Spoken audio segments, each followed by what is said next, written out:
चौपाल रे सब बड़ा बडेरा, सब बड़ा बडेरा वो जी, सब लोग लगाया वो जी, पादरिया ने समझा वो जी।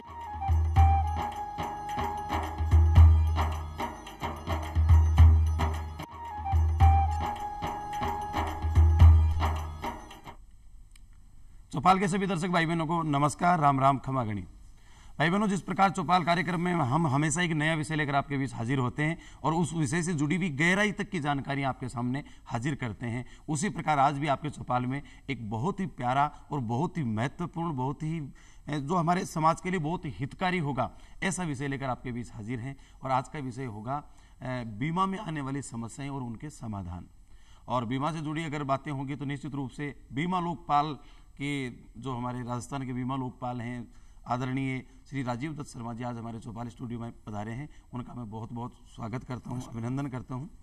तो सबसे पहले तो शर्मा जी आज अपनी चर्चा करेंगे बीमा के अंदर आने वाली समस्याएं क्या क्या हैं और उनका समाधान क्या है, और वो समाधान करने का काम आप बखूबी करते ही हो। अपन 11 नवंबर को ये मनाएंगे बीमा लोकपाल दिवस, लेकिन ये जो बीमा लोकपाल दिवस मनाया जाता है, इसका उद्देश्य क्या है? देखिए, जब हमारा देश आज़ाद हुआ था तो शुरू में हमारे पास सिर्फ सरकारी क्षेत्र में बीमा की कंपनीज थी, जैसे LIC और GIC, जिससे सभी लोग जो है जनरल इंश्योरेंस और लाइफ इंश्योरेंस जी, ये इनसे सभी लोग जो हैं परिचित हैं। पर जैसे जैसे हमारी अर्थव्यवस्था इम्प्रूव होती रही तो हमने ये क्षेत्र जो बीमा का है वो निजी क्षेत्र के लिए भी खोल दिया। तो 90s में बहुत सारी बीमा कंपनियां जो हैं वो भारत में उन्होंने काम शुरू किया, और वो जीवन रक्षा में भी, स्वास्थ्य में भी, व्यापार क्षेत्र में भी, और बाकी जितने हमारे धंधे बिजनेस होते हैं उन सब में ये कंपनीज आ गई जी। तो जिस वक्त जब कंपनीज बहुत सारी आ गई तो उस वक्त फिर भारत सरकार ने ये निर्णय किया कि हमें एक ऐसा मैकेनिज्म रखें, एक ऐसा एक ऑर्गेनाइजेशन जो हो जो सबको नियमित कर सके, रेगुलेट कर सके। तो उस संबंध में 1998 में ये हमारा जो बीमा लोकपाल बिल पार्लियामेंट में पास हुआ।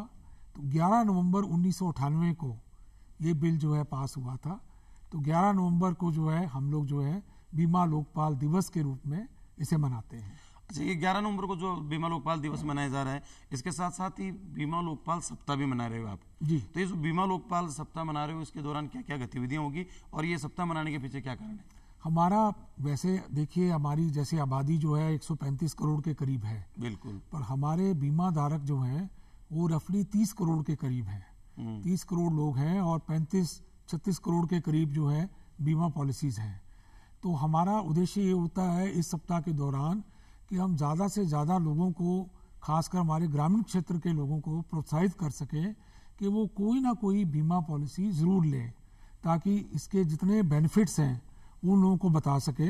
तो इस हफ्ते के दौरान हम लोग संगोष्ठीज करते हैं, सेमिनार करते हैं, क्विज कंपटीशन करते हैं, दूरदर्शन पे, आकाशवाणी पे टॉक करते हैं। और हमारा उद्देश्य ये होता है कि हर स्तर के जो लोग हैं, जो दूर से दूर रिमोट एरिया में भी हों, उनमें भी हम लोग ये अवेयरनेस लाएं कि भाई आप कोई ना कोई एक तो बीमा पॉलिसी लें, और दूसरा आपकी जितनी भी बीमा के प्रति जितनी भी समस्याएं हैं पॉलिसी के बारे में, उसके निवारण के लिए ये जो ऑर्गेनाइजेशन बनी है ये कैसे काम करती हैं, वो लोगों में वो उसकी जानकारी दे सकें ताकि लोग अवेयर हो सके। जी बिल्कुल, यानी कि ग्रामीण क्षेत्र तक भी पहुंचती है आपकी टीम, और वहां भी लोगों को इकट्ठा करके फिर उनको मोटिवेट करते हैं, उनको बताते हैं कि इस प्रकार एक तो बीमा सबको करवाना चाहिए जी। और बीमा करवाने के बाद भी यदि कोई समस्याएं आती हैं तो उन समस्याओं को निपटाने के लिए आप तैयार बैठे ही हो जी। हाँ, और एक ये जो 11 नवंबर को अपन मनाएंगे बीमा लोकपाल दिवस, और आप राजस्थान के बीमा लोकपाल हैं, इस दिवस की आपको बहुत बहुत बधाई। और साथ ही सर, ये जो आपका बीमा लोकपाल है, इसका अधिकार क्या क्या है, वो क्या क्या कार्य करता है, किस प्रकार? ये 98 में ये एक्ट पास हुआ था। उसके बाद इसमें काफ़ी 2017 में इसमें कुछ और त्रुटियों को दूर करके और विशेषताएं ऐड की गई, और फिर 2021 में भी किया गया। आपको मैं एक बेसिक कंसेप्ट ये बताता हूँ कि आप देखें हर क्षेत्र में जो न्याय देने के लिए ट्रिब्यूनल्स बने हैं, कोर्ट्स हैं, पर कोर्ट्स हैं और ट्रिब्यूनल्स हैं वो एक पूरा प्रोसीजर फॉलो करते हैं जिसमें बहुत टाइम लगता है। जैसे आप कोई दीवानी अदालत में या फौजदारी अदालत में मुकदमा लेते हैं तो उसमें बहुत सारी स्टेजेस आती हैं। इवन आप कंज्यूमर फोरम में जाइए जहाँ पे अपना ये ग्राहक के शिकायतों का निवारण होता है, तो वो भी टाइम कंज्यूमिंग है, उसमें भी समय लगता है। बट ये जब इसका लोकपाल का संरक्षण किया गया तो इसकी संरचना के टाइम में ये डिसाइड किया गया कि इसमें मिनिमम टाइम लगे और इसमें हम जो है ग्राहक को एकदम संतुष्टि दें और सब चीज़ों को बाईपास करें। जो हमारा जुडिशियल या लीगल प्रोसेस है, जैसे वो कोई स्टेटमेंट फाइल करना, उसके बाद गवाहों को बुलाना, कागज़ों को देखना, उसके बाद बहस करनी, और जैसे आपने सुना है वो पिक्चर का डायलॉग भी था, तारीख पे तारीख पढ़ना, तो उस सब को अवॉइड करके सबसे जल्दी से जल्दी लोगों को न्याय मिले, क्विक जस्टिस मिले, तो इसलिए इसको बनाया गया। और इसमें हमारी कोशिश है कि 90 दिन के अंदर हम पूरी शिकायत का निवारण कर दें जी। और दूसरा, इसमें कोई वकील की ज़रूरत नहीं है, कोई दलील की ज़रूरत नहीं है। जिसको भी जो शिकायत करता है वो डायरेक्ट हमें अप्रोच करता है, वो अपने पेपर हमें सबमिट करता है, उसके बाद हम बीमा कंपनी से उनका जवाब लेते हैं और 90 दिन के अंदर जो है वो पूरा का पूरा अवार्ड दे दिया जाता है। तो पूरी शिकायत का निपटारा 3 महीने के अंदर हो जाता है। आपने बहुत अच्छी बात बताई इसमें कि ना इसमें दलील है ना अपील है, लेकिन एक बात मैं जानना चाहता हूँ कि जब वकील होते हैं जैसे अपने किए तो वो अपनी बात को वहाँ रखते हैं और एक आम आदमी अपनी बात को सशक्त तरीके से नहीं रख पाता, तो एक इसमें जो दलील है अपनी खुद का पक्ष रखने का है, वो तरीका क्या है? एक आम आदमी किस प्रकार आपके सामने रूबरू होता है? हम आम आदमी से सिर्फ ये कहते हैं कि उसने कब पॉलिसी ली, कौन सी किस तरह की पॉलिसी थी, लाइफ की थी या हेल्थ वाली थी या कोई व्हीकल की पॉलिसी थी या सामान की पॉलिसी थी, वो कब से कब तक ली, कब से कब तक उसने उसकी किस्तें भरी हैं और उसको क्या दिक्कत आई है। तो इसमें मैं आपको ये प्रोसीजर बताता हूँ कि जैसे इसका प्रोसीजर ऐसा है कि मान लीजिए आपने कोई बीमा पॉलिसी ली है जी बिल्कुल, तो अब बीमा पॉलिसी जो है वो मैच्योर हो गई, तो आपको जो बीमा कंपनी है उसको आपको अप्लाई करना है कि मेरे को जो है अब मेरे को जो भी इसकी मैच्योर्ड वैल्यू है वो मेरे को जो इसकी अब राशि फिक्स हुई है वो मेरे को पे हो जाए। बिल्कुल। तो मान लीजिए अगर वो 30 दिन के अंदर आपको वो पैसा नहीं देते हैं या वो बीमा कंपनी जो है वो जितना आपका निर्धारण वैल्यू है उतना पैसा नहीं देती है, उससे कम पैसा दे रही है, या वो आपका क्लेम को रिजेक्ट करती है, तो आपको सिंपली हमें एक चिट्ठी लिखनी है। आप एक सादे कागज़ पे चिट्ठी लिख सकते हैं, उस पर ये लिखे कि मैंने साहब ये बीमा लिया था, ये इसकी डेट थी, ये मैंने अप्लाई किया और 1 महीना हो गया है, मेरे को कोई भी इसका निवारण नहीं हुआ है, तो हम इमीडिएटली उसको मामले को टेकअप कर लेते हैं और उसके बाद हमें कोई दलील नहीं बीच में जानकारी चाहूंगा। आपने बताया कि बहुत अच्छी बात है कि कोई फॉर्म नहीं भरना है, साधारण कागज पर साधारण कागज पे आप लिख लीजिए। किसके नाम से ये हमारे लोकपाल के नाम पे, जैसे राजस्थान लोकपाल है हमारे नाम पे लिखिए, और जो हमारे ग्रामीण क्षेत्रों में पढ़े लिखे बच्चे हैं उनको और भी फायदा है कि वो ऑनलाइन भी कंप्लेन कर सकते हैं। अच्छा, और ऑनलाइन कर लीजिए, कंप्यूटर पे कर लीजिए, और उसके बाद हम लोग आपको ये भी नहीं है कि शिकायतकर्ता को हमारे दफ्तर में हाजिर होना है।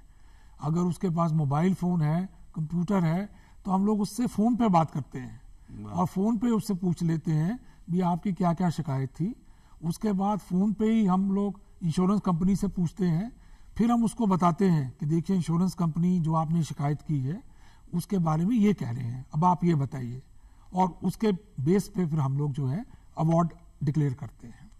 यानी कि बिल्कुल खर्चा भी नहीं आता इसमें, और उस तरीका बिल्कुल आसान है। घर बैठे आपने पत्र लिखे भी या आपके जो वेब पोर्टल है उसके माध्यम से उस पर अपनी शिकायत दर्ज करवा शिकायत कर सकते हैं। आप सादे एक पोस्ट ऑफिस की चिट्ठी आप हमें एक लेटर लिख दीजिए, तो हम लोग जो है जैसे ही हमारे पास वो चिट्ठी आती है तो हमारा पहला काम ये होता है रिकंसिलिएशन करवाना।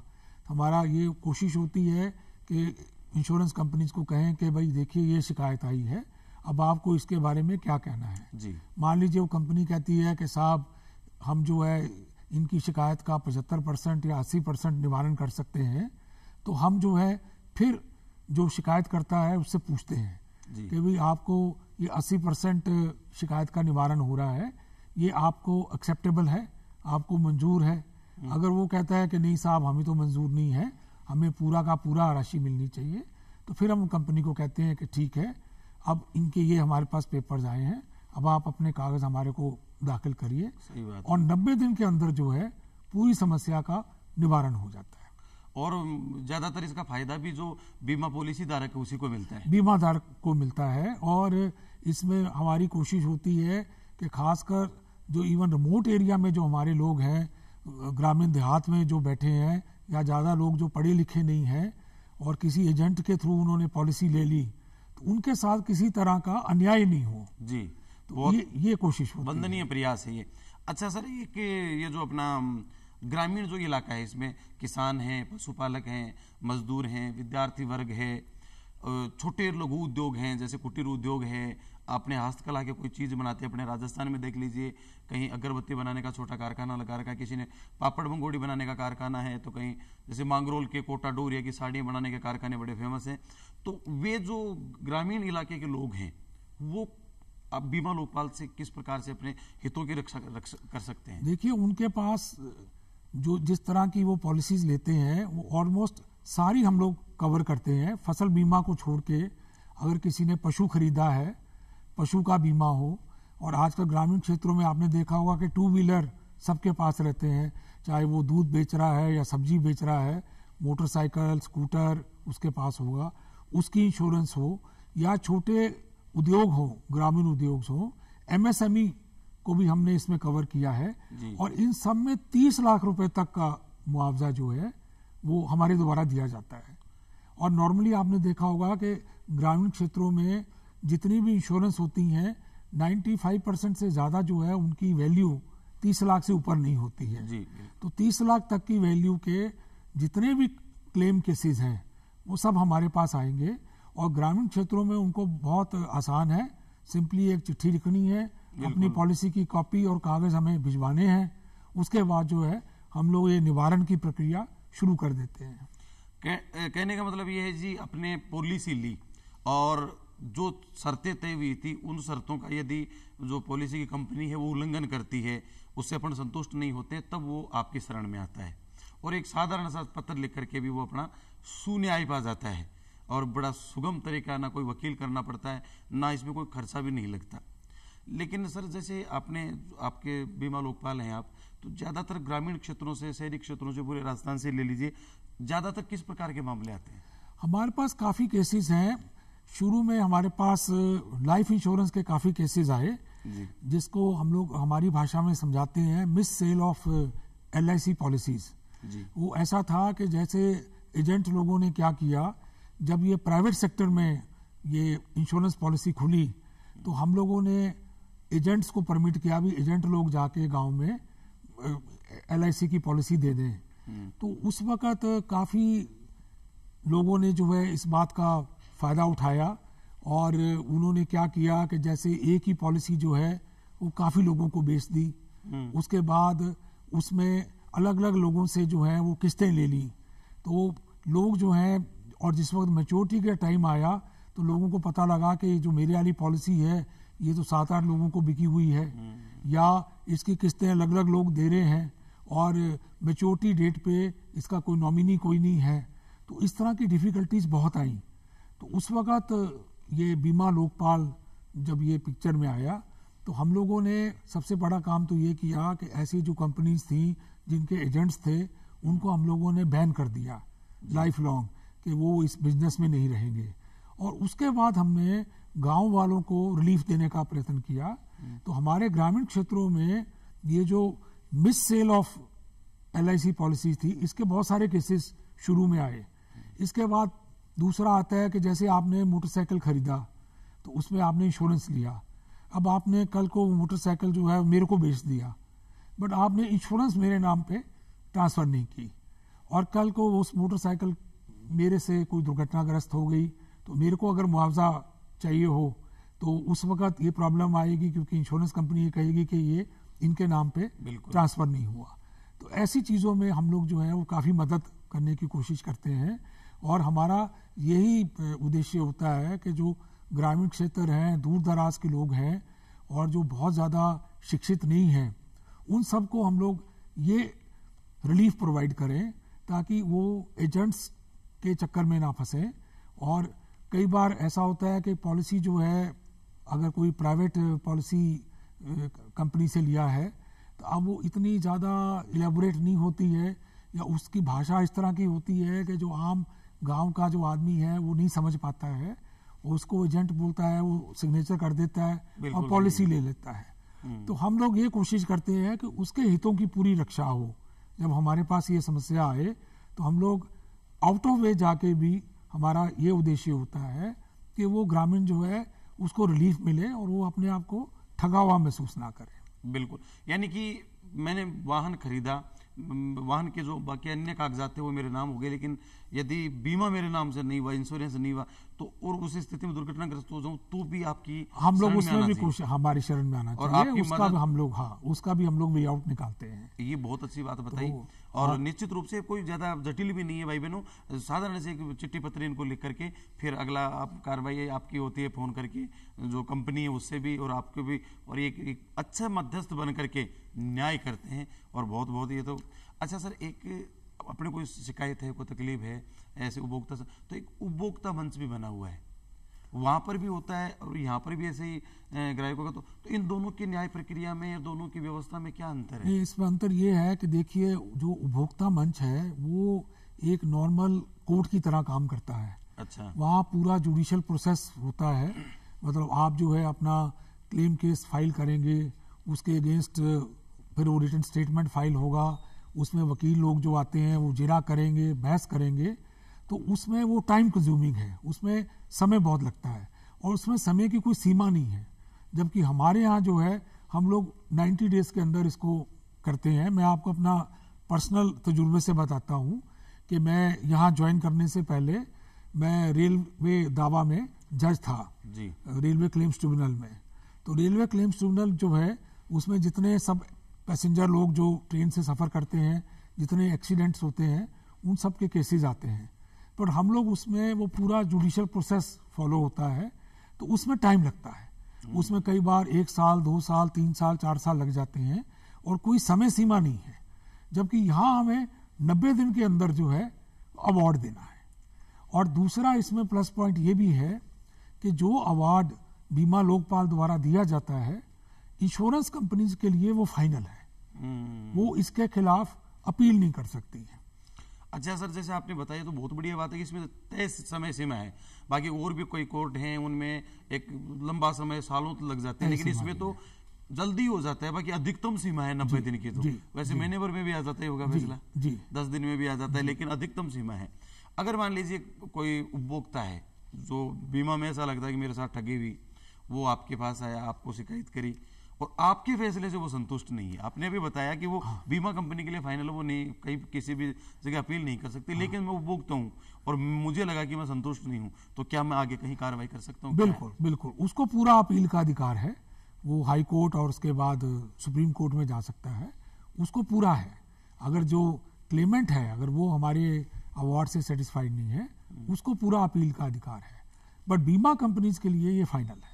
अच्छा, वो सुप्रीम कोर्ट तक जा सकता है, लेकिन जो बीमा कंपनी है उसके लिए आपका फैसला मानना ही पड़ेगा उसको, बाध्य है। जी जी जी। और सर, ये जो लोकपाल है इसकी व्यवस्था इतनी शानदार, बहुत अच्छी है कि इसमें उपभोक्ता को फायदा हो रहा है। उपभोक्ता जा सकता है, कंपनी नहीं जा सकती। हर प्रकार से देखे जाए तो उपभोक्ताओं के हित के लिए ही ये कार्य करता है और बड़ा सस्ता है, सुगम है और मात्र कुछ ही दिनों में 90 दिन में इसका फैसला भी आ जाता है। तो ऐसे जो माध्यम है इनकी हमें जानकारी भी होनी चाहिए। और सर, जैसे अभी ये सप्ताह मनाओगे, ग्रामीण क्षेत्रों में ऐसी व्यवस्थाओं की जानकारी नहीं कि अपने साथ ऐसा भी है, अपने हितों की रक्षा के लिए ऐसे विभाग भी हैं, ऐसे संगठन भी हैं, तो ग्रामीण क्षेत्रों तक इसकी ज्यादा जानकारी पहुंचे, इसलिए अपने को क्या करना चाहिए? इसीलिए हमने, जैसे अब आपका ये हेल्प ले रहे हैं कि चौपाल कार्यक्रम जो है सारे गाँव में देखा जाता है, तो हम चौपाल के मातहत चाहते हैं कि हमारे जो इतने ग्रामीण श्रोता हैं, ग्रामीण दर्शक हैं, वो इसका फायदा उठाएं। इसके अलावा हम लोग आकाशवाणी में भी हम लोग जो है संगोष्ठी रखा है। अच्छा, ताकि आकाशवाणी में लोग सुनते हैं रेडियो के थ्रू भी आए, और इसके अलावा समाचार पत्रों में भी हम लोग ये रखेंगे।